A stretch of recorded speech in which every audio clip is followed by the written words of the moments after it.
Okay, so this is our next Ched speaker. His name is Mr. Eric Palmer, and he's going to be talking about his journey through STEM. Alrighty, so hopefully my booming voice is loud enough. If not, kind of wave at me. If you can't hear me, let me know. So I'm going to tell you a little story, okay? This is about strengths, it's about weaknesses, it's about having fun. It's about science and technology, and it's about the future. It's also about a journey, because it's really not the destination, it's the journey that we're on that's most important for us. It's also about the ability to reflect at the end of the day what went right, what went wrong, and how we can do it better. And it's about meditation. And in the end, hopefully it's about happiness. All right, so what do I do now? I work for the University of Richmond. I'm the Director of Web Services there. We have 130 plus websites. I take care of the back end of those websites, the web servers, the databases. I have a team of developers, and I coach a larger team. I coach a team of 11 folks to do the work of the web. Okay, we're doing things with the web at the University of Richmond that no other school in the country or in the world is doing. So if you're interested in the web and you want to know those things, pull me aside sometime. I'll be in and out during the build season, and just ask me about it and I'll tell you about that stuff, okay? In any given day, we may have 30 to 60 projects that we work on, and there's 11 of us that do that work. We're also mobile. Completely, all 130 sites. We have HTML5 maps that are very automated and tied into a GIS system. And we've got a back-end content management system. All right, so we're going to start with the journey, okay? And I think some of you are going to see some things in my journey, in my early years, that you're experiencing right now. At least I hope so. This gentleman here is my dad. That was in his later years, and we were fishing. And I owe a lot of what I know and how to do it and how to think from my dad. My first passion was chemistry. My desk was never that neat. I never looked that good. And they never called the fire department on me. Okay? And I'm still alive, so I didn't poison myself. When my father had a shop and he did all kinds of things for businesses, when I was 8, he said, "You will work every Saturday." And I'm like, every Saturday?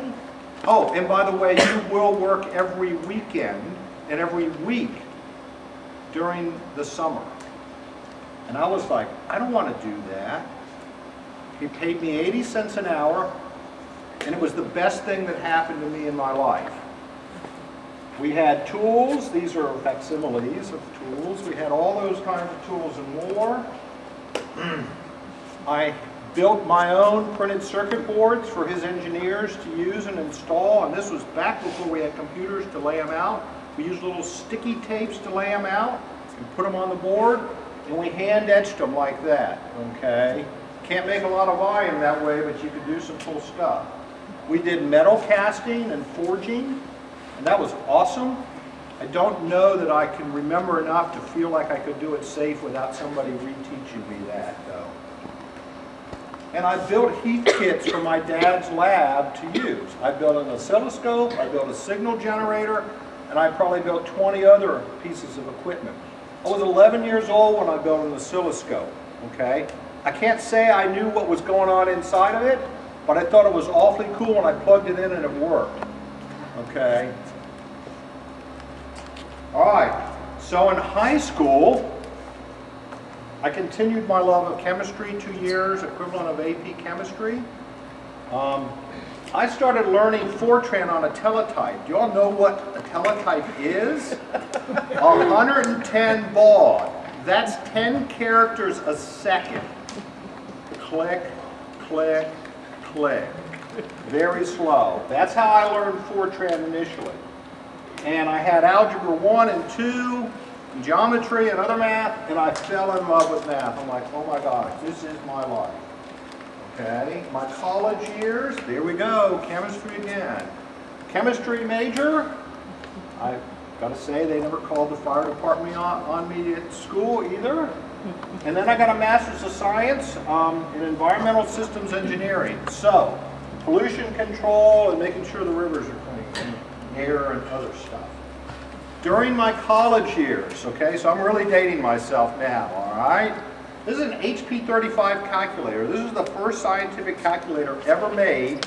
It came out in November of my freshman year. My physics instructor said, you will buy one at break. It is not optional because we're gearing up the homework for you to have a calculator like this.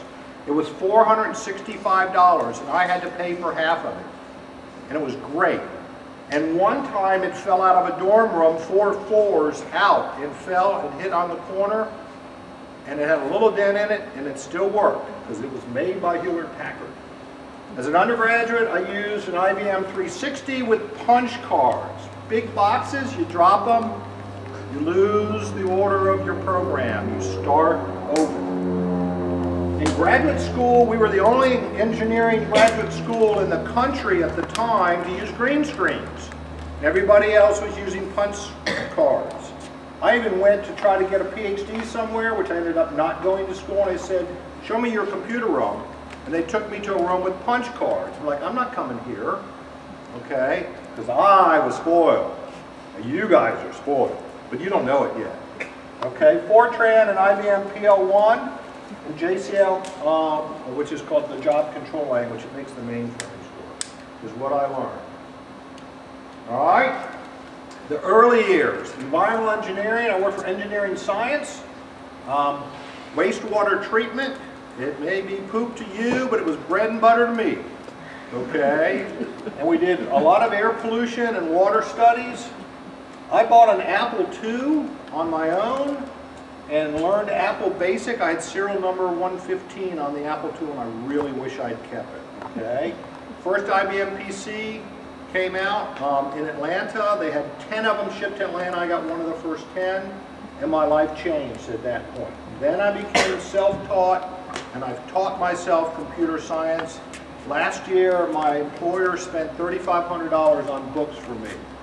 I'm reading, and it drives my wife crazy. I have piles of books everywhere, because you can never stop learning. All right, then I went to a company called Impel, which eventually got bought by Combustion Engineering, and they did nuclear plant consulting work, and I led a team that developed a nuclear worker dose management system. The first one of its kind out there. It sold for $350,000. I was the project manager, the lead business systems analyst, and I had a crew of health physicists. Those are people who understand radiation's effects on the body. Developers, business system analysts. I had a large crew for me. We used Fortran, we used deck control language. I learned project management. I learned about high-performing team management. All of it was done on VAX VMS. Some of it with punch cards when we started. Eventually it was done on terminals. All right, then I formed a company that lasted 10 years, and it was called the Palmer Group. And we started with VAX VMS. Eventually we had Unix, GE aircraft engine. I helped them build a computer automated factory that had robots that would drive tool heads to a lathe. The lathes were $15 million. Okay, the robots were $1 million robots because they took these, I don't know, they must have weighed like a ton, these tool cribs, these big round pieces with tools in them, all the cutting blades, right to the lathe. Lights out, they could turn the lights out and it would make jet engine parts. It was awesome. This would be About 83. 1983. So I was doing robot stuff in 1983. Now I wasn't directly with the robot, but I was writing software to pick tools out of the tool crib, and I was responsible for all the software quality assurance for the whole factory, okay? It was awesome. I've seen small jet engines made, and I've seen these large ones made, okay? We did work for utility companies. We did work for Polaroid in their chemical and their camera and their lens division. And Corning Glass Works. We did a lot of work for Corning Glass Works as well, and that was awesome as well. Now Corning was funnels and plates, okay? So TVs, the old style, the glass ones, not these LEDs. They had a funnel, piece of glass in them, and a plate on the front, and then they were welded together. So I helped them with software. I wrote software, and my company wrote software for them. I grew a lot. Company management, marketing and sales, relationship management, and people management were the skills that I gained the most from that. Then I formed another company after I sold that one called eTech.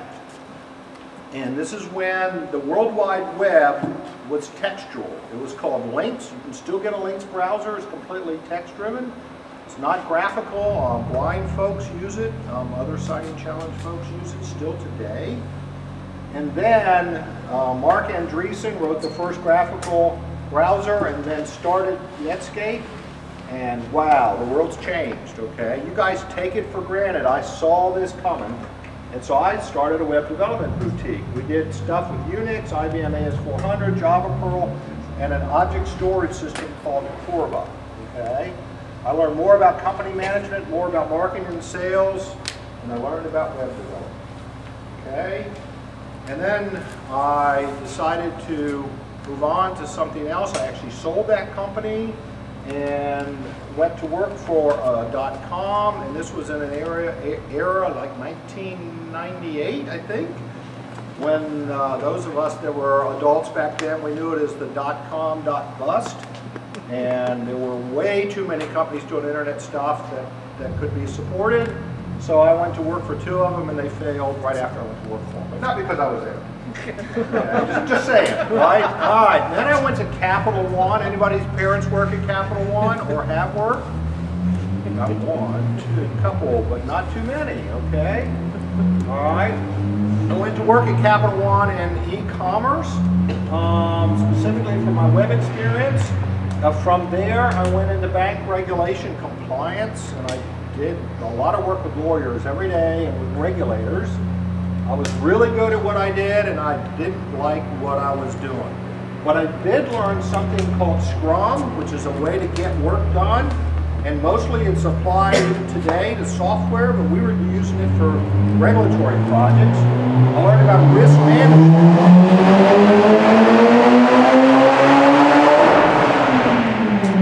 I learned about software development management. 35 Java programmers working for me. Software quality management, project management, business systems analysis, large team management, and I really learned how to get work done, okay? And I discovered my strengths. And my strengths are, in order, ideation. I love ideas. Learning. I love to learn, hence the thousands of dollars my employer spends on books every year. Intellection, connecting the dots so I can see different pieces and pull the pieces together. I like to start stuff, as my lovely wife back here will tell you. I don't always finish stuff. So that's a weakness as well as a strength. And the responsibility, balance, family, and work. All right, so my work at the University of Richmond is about the web. It's complicated. I love every minute. I mean, some days I'm doing statistics.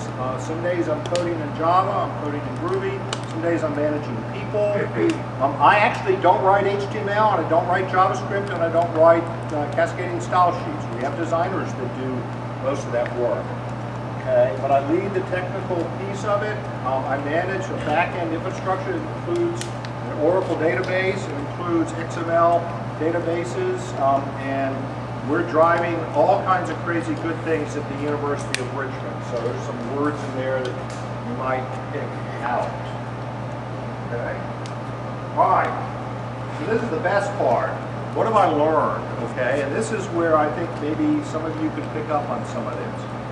The order of importance for me is God first, family next, self, work, meaningful giving. That's what this is. Right? That's what this is, meaningful giving.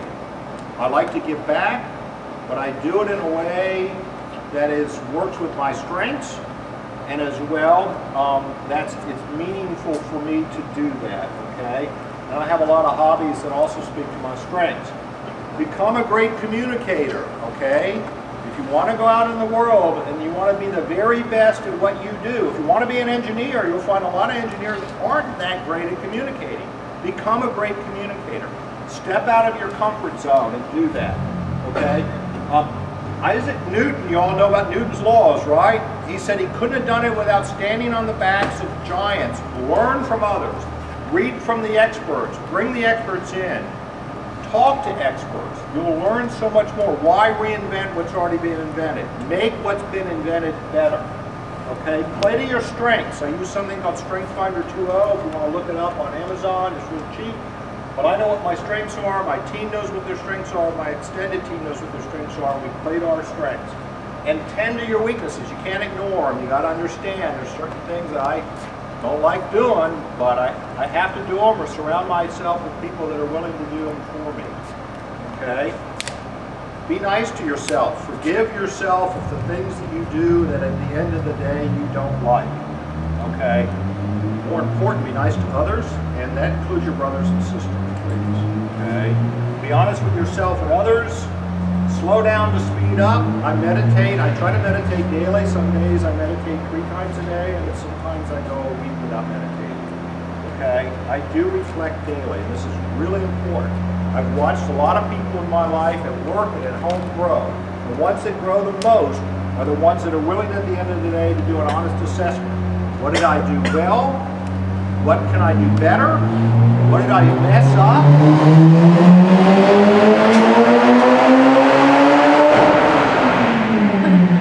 Can I fix the mess up, and how do I not repeat it? And then forgive yourself of the things that you've done wrong. And you can be happy. There's a TED Talk here if you want the URL. I'll send it to you that'll explain really the dynamics of happiness. But play to your strengths, get in the flow, which means right brain.